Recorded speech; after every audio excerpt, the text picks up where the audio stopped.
arrests ICE has made so far since President Trump came back into office. Can you just tell us the numbers? How many have a criminal record versus those who are just in the country illegally? All of them, because they illegally broke our nation's laws and therefore they are criminals as far as this administration goes. I know the last administration didn't see it that way, so it's a big culture shift in our nation to view someone who breaks our immigration laws as a criminal, but that's exactly what they are. Well, listen, if you don't have anything to say, you blab. You just go on and on and on and on and on and on and on and on and on and on and on.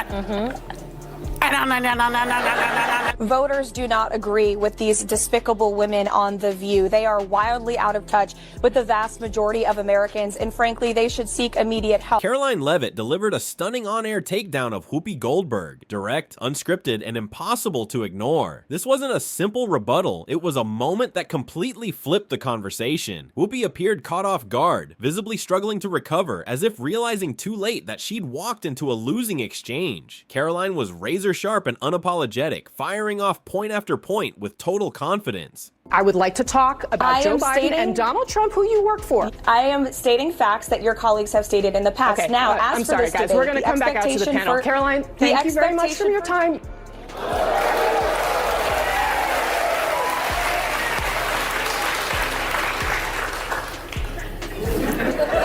Whoopi Goldberg has long ruled The View like an untouchable queen bee, commanding the table, setting the tone, and rarely facing real resistance. Alongside Sunny Hostin, she's known for her biting commentary and unapologetic confrontations, especially when it comes to Donald Trump. But there's one name that consistently rattles the panel and throws off their rhythm: Karoline Leavitt. At just 27, the White House press secretary has emerged as their unexpected foil, delivering pointed responses that leave the hosts visibly scrambling. This isn't ordinary pushback, it's a complete dismantling. I think she's probably been put in there because, according to Donald Trump, she's a 10. You know that's what it is. I want to be clear, though. It's not her first job. It was her first press briefing. She worked in the previous Trump administration. Whatever he's saying, this is the first time that she's been she may be. But my point is that job would not maybe have been open to her. No, I understand. I just wanted to clarify. Now, of course, before we deep down into this breakdown, please hit that like button and subscribe us. It says more than people realize. When a young conservative woman succeeds, the narrative suddenly shifts. Her talent is questioned, and the focus turns to her appearance. As if that weren't uncomfortable enough, Whoopi Goldberg doubled down, confidently suggesting that Karoline Leavitt would be nothing without guidance from voices like theirs. Yes, she actually implied Karoline owed her success to The View. The irony was hard to miss, but that's where things took a turn.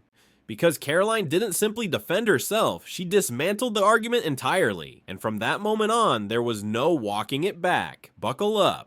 And watching this clip, I couldn't help but think how ironic that Whoopi Goldberg and Joy Behar and the rest of the ladies on The View spend their time calling Republicans the conspiracy theorists. But they have been wrong about everything they have said over the last couple of years. They likened President Trump to Hitler. They have mocked him. They have shamed him. They have lied about him consistently on their show. And it was a joy to watch them on November the 6th when they realized that tens of millions of Americans do not listen to the lies that they have spewed. These women are completely out of touch with reality. No truer words could be said. If you want a textbook example of someone completely disconnected from reality, Whoopi Goldberg makes the case all by herself. It's 2025, yet she's still clinging to the outdated notion that a woman's success must somehow be linked to her appearance. A mindset that should have disappeared decades ago. This isn't casual criticism, it's a grasp for relevance. Because when someone like Karoline Leavitt steps onto the stage with intelligence, resolve, and a resume that stands on its own, figures like Whoopi don't register capability. They sense competition, and she didn't stop with the pretty face insinuation. She went further, insisting Karoline wouldn't have gone anywhere without the so-called enlightened guidance of The View. Yes, she genuinely suggested her panel is the driving force behind conservative women succeeding.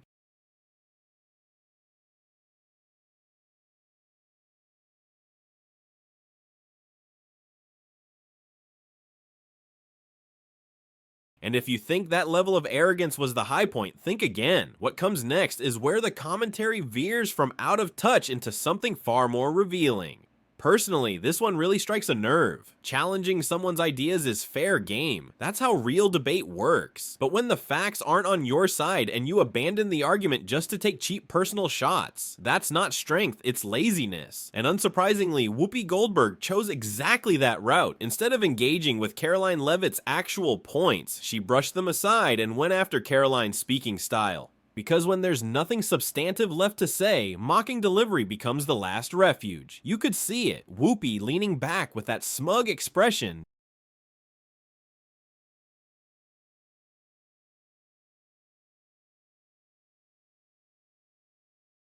dismissing the argument as if it wasn't worth serious attention, taking a swipe at whether Karoline could finish a sentence, as though that somehow erased everything she just laid out. What she didn't anticipate, though, was that Karoline wasn't about to let it pass. And when the response came, the shift was immediate. One of those moments where the regret sets in faster than the words can be taken back. The words from Karoline Leavitt may have sounded spicy, but let's be honest. They landed because they echoed what many people already think. Calls for The View to be canceled aren't new. The show has spent years running on manufactured outrage, forced laughter, and an audience conditioned to applaud on cue whenever Whoopi Goldberg or Joy Behar recycles another tired talking point. And let's not pretend the panel doesn't need a reset. I would like this young lady this is her first job, I would like her to do a little homework.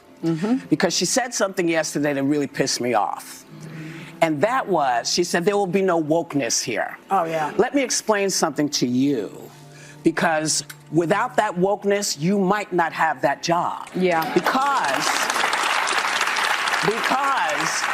women were not invited to that table. Women were not invited to many tables in this nation. The reason we fought and busted our behinds to make sure that you didn't have to worry about this.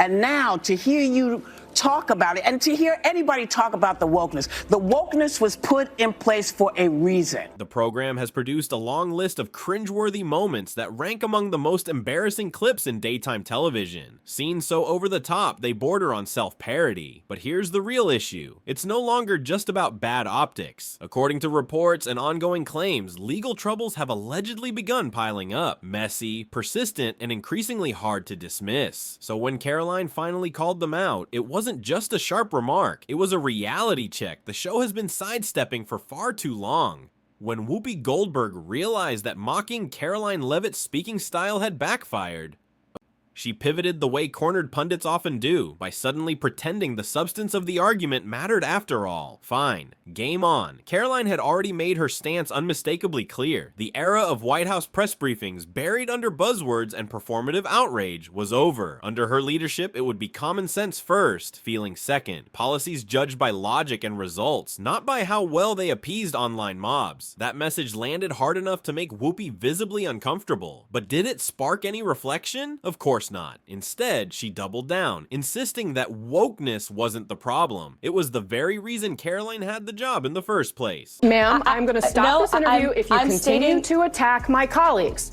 I would like to talk about Joe Biden and Donald Trump, who you work for. I am stating facts that your colleagues have stated in the past. Okay, now, I'm sorry, guys. We're going to come back out to the panel. Karoline, thank you very much for your time.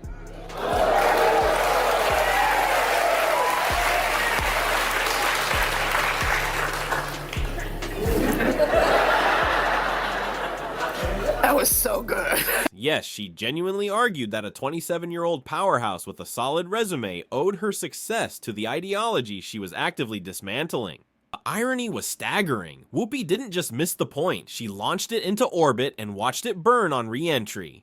What Whoopi Goldberg said next wasn't just misguided, it was outright bizarre. But honestly, who was surprised? This is The View. If you tune in expecting serious intellectual depth, you're watching the wrong daytime drama. After decades on television and a long Hollywood career, you'd think Whoopi might have sharpened her banter. Some wit, a clever pivot, anything. Instead, she defaulted to the same worn routine. Recycled arguments, sanctimonious head tilts, and those exaggerated world-weary sighs, as if she's personally burdened with saving humanity. In reality, she's just hauling around a growing pile of bad takes, and this one was Hall of Fame caliber.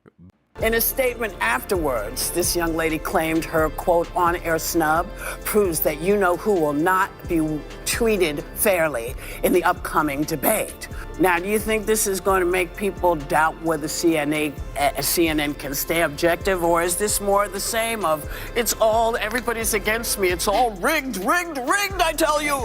Is everything rigged? No, it's their MO. That's what they do. Rachel Maddow said last week, she's like, if the election is lost, it was rigged. If there's a debate, then the moderators are probably biased and they're prejudiced against me. She actually argued that Karoline Leavitt's rejection of wokeness was dangerous. Dangerous for young women, as though independent thinking and merit-based success are now liabilities. It wasn't just hypocritical, it was loud, wrong, and delivered with full confidence. And you can probably guess what followed. Karoline didn't merely respond, she dismantled the argument entirely. But before we get there, let's take a moment to hear what Whoopi had to say about Karoline's reply. And before we go any further, yes, you watching right now, if you're still here and haven't subscribed yet, take a second and hit that button. We'll wait. Now, everything changed the moment Whoopi Goldberg opened her mouth. The room went dead quiet. You could feel it, that collective pause where everyone knows something absurd is about to land.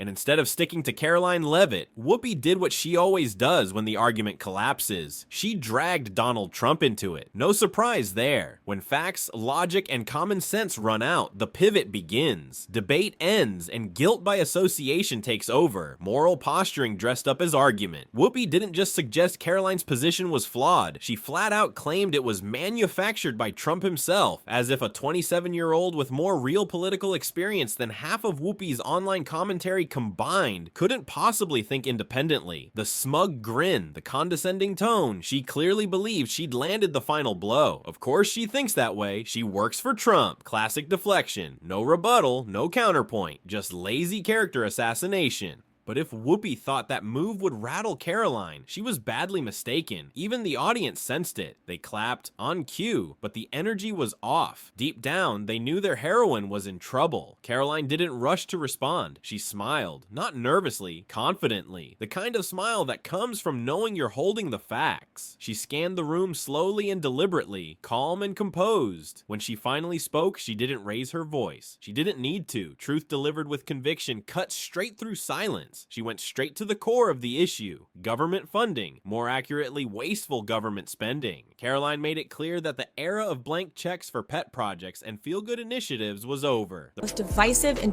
disgusting speech that any president, certainly in my lifetime, has ever given. He essentially waged war on half of the country by saying that we are all a threat to democracy because we believe in putting America first. It's not radical to want to put your country and your own people first. It's not radical to want to have a strong border, a strong military, and to unleash the might of your own economy, not economies around the world. The priority now was fixing an economy suffocating under bureaucratic excess. When she mentioned so-called woke programs, you could almost hear the panel stiffen. She didn't hesitate. She called out millions poured into federal language guides, as if changing words could somehow change reality. Then came the real gut punch. Funding flowing into gender studies programs masquerading as serious academics while producing nothing but ideological echo chambers. Taxpayers, she said plainly, should not be footing the bill for political activism disguised as education. The room froze. Even Whoopi had nothing to say. And that silence, it said everything. You know, we have seen cultural Marxism trickling its way through every institution in this country. The public school system, the higher education university system, Hollywood, big tech, the corrupt mainstream media that I fought against in President Trump's White House are indoctrinating my generation of Americans into hating our country, hating one another based on race and gender and all of this other BS, quite frankly. Karoline Leavitt isn't just intelligent, she's razor sharp, articulate, and consistently several moves ahead. It's almost tragic, that the women on The View chose mockery instead of giving credit where it's clearly due. And let's not pretend this is just partisan sparring. If Karoline were a forgettable, middle-aged bureaucrat parroting safe, approved talking points, she wouldn't even register on their radar. This fixation is personal. It's jealousy, plain and simple. They can't stand that a 27-year-old force, confident, composed, and completely unfazed by their antics, has outperformed them at every turn. That's why they zero in on her age and appearance, as if confidence has an expiration date. It's playground-level pettiness, masquerading as commentary. adversary. And here's the irony they can't escape. Every attempt to tear her down only lifts her higher. While they're sniping from the sidelines, Karoline is out there actually winning. Whoopi Goldberg, long known for steamrolling conservative voices and dominating every exchange. And somebody just yelled out, Trump, to me, like, you know, like some kind of weird, what do you call it, like a blurt. Outburst? Just like a blurt to me, like I'm supposed to understand what that means, which I do. Suddenly looked unsettled. The once commanding host, quick to interrupt, mock, and drown out dissent, sat rigid in her chair, like someone who'd just seen the script fall apart. And in a sense, she had. Across from her was Karoline Leavitt, calm, unbothered, and completely immune to Whoopi's usual playbook. This wasn't merely a disagreement, it was composure versus chaos. Whoopi was outmatched, outclassed, and unmistakably off balance. The smug grin disappeared. The sarcastic head tilts were gone. No dismissive chuckles, just a tight jaw, searching for a comeback that never arrived. Her hands, usually animated with exaggerated gestures, stayed planted on the table, as if moving them might betray how rattled she really was. Whoopi built her brand on controlling the narrative and keeping guests on the defensive, but not this time. This time, that control unraveled piece by piece under Karoline's steady, unflinching responses. It wasn't a debate anymore, it was a reckoning, and Whoopi could feel it. She looked ready for a commercial break that wasn't coming. The tension hung heavy in the studio as she struggled to recover, finally turning to Joy Behar for backup, hoping a few recycled Trump jokes might salvage the moment on The View. And the president and this administration are committed to ensuring that these individuals get the funding that they need.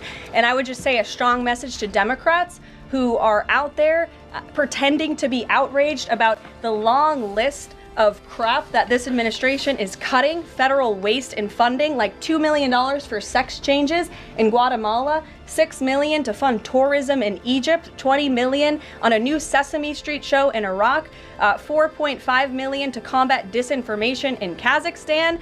I could go on, and I'm happy to provide this list to every single one of you. The audience laughed, but not with ease or enjoyment. It was nervous, forced laughter, the kind people fall back on when they're unsure how to react. Even Joy Behar, the show's self-appointed comic relief, rushed in to salvage the moment. Her joke landed like a lead weight, awkward, hollow, and painfully misplaced. Instead of diffusing the tension, it magnified it. The atmosphere in the studio had shifted, and everyone could feel it. The usual The View formula, mock, dismiss, move on, wasn't working. Whoopi Goldberg sat visibly shaken. Karoline Leavitt's dismantling hadn't just bruised her ego, it cracked her composure. For once, the woman famous for snappy retorts and dismissive gestures was scrambling for a lifeline. But with Joy's punchline dead on arrival and an audience too uncomfortable to play along, none came. Whoopi had no choice but to retreat, outmatched and outplayed by a 27-year-old who didn't merely hold her ground, but controlled the exchange from start to finish. It wasn't just a loss, it was a public unraveling, broadcast in real time, and it didn't end there. Karoline's command wasn't limited to this moment. She's delivered the same steady, unflinching treatment to compliant reporters time and again. Who advised the president on the legality of telling government agencies that they don't have to spend money that was already appropriated by Congress? Well, as the OMB memo states, this is certainly within the confines of the law. So White House counsel's office believes that this is within the president's power to do it, and therefore he's doing it. Okay, so they disagree with lawmakers who say that they don't have the power to freeze this funding. Again, I would point you to the language in the memo that clearly states this is within the law. And all that happened on Friday night. The administration fired several inspectors general without giving Congress the 30-day legally required notification that they were being fired. I think only 2 were left at DHS and the DOJ. And then yesterday we saw several prosecutors, I believe 12, fired from the Justice Department who worked on the investigations into the president. As you know, they are career prosecutors, therefore they are afforded civil service protections. How is the administration deciding which laws to follow and which ones to ignore? So it is the belief of this White House and the White House counsel's office that the president was within his executive authority to do that. He is the executive of the executive branch, and therefore he has the power to fire anyone within the executive branch. The backstory was a textbook case of a media bait and switch. A reporter, clearly trying to box her in, asked why Donald Trump appeared unfazed by wildfires in California, while advocating cuts to certain state departments. It was a familiar setup, carefully framed to cast him as cold, indifferent, arrogant and out of touch, but Karoline Leavitt didn't hesitate. She shut it down immediately, slicing through the premise with precision. The issue wasn't indifference, she explained. It was priorities. Clear, direct, and unapologetic. The country is buried in debt, suffocating under reckless spending, and someone has to take the wheel before it goes overboard. That's why the administration is targeting non-essential funding, including the same so-called woke programs she had just called out. Why should taxpayers bankroll initiatives that do nothing for working Americans? The room fell silent. The trap collapsed in real time. The reporter froze. And once again, Karoline flipped the script, exposing how little substance was actually behind the manufactured outrage. Arrests ICE has made so far since President Trump came back into office. Can you just tell us the numbers? How many have a criminal record versus those who are just in the country illegally? All of them, because they illegally broke our nation's laws and therefore they are criminals as far as this administration goes. I know the last administration didn't see it that way, so it's a big culture shift in our nation to view someone who breaks our immigration laws as a criminal, but that's exactly what they are. It's really that simple. The president has every right to remove anyone he believes is unfit for the job they were entrusted with. It isn't personal, it's professional. When someone fails to meet the responsibilities of their position, especially when those failures begin costing taxpayers, it's game over. Predictably, the usual activist reporters are melting down, racing to shield ideological allies in public office with pearl-clutching headlines and theatrical outrage. But Donald Trump isn't playing along.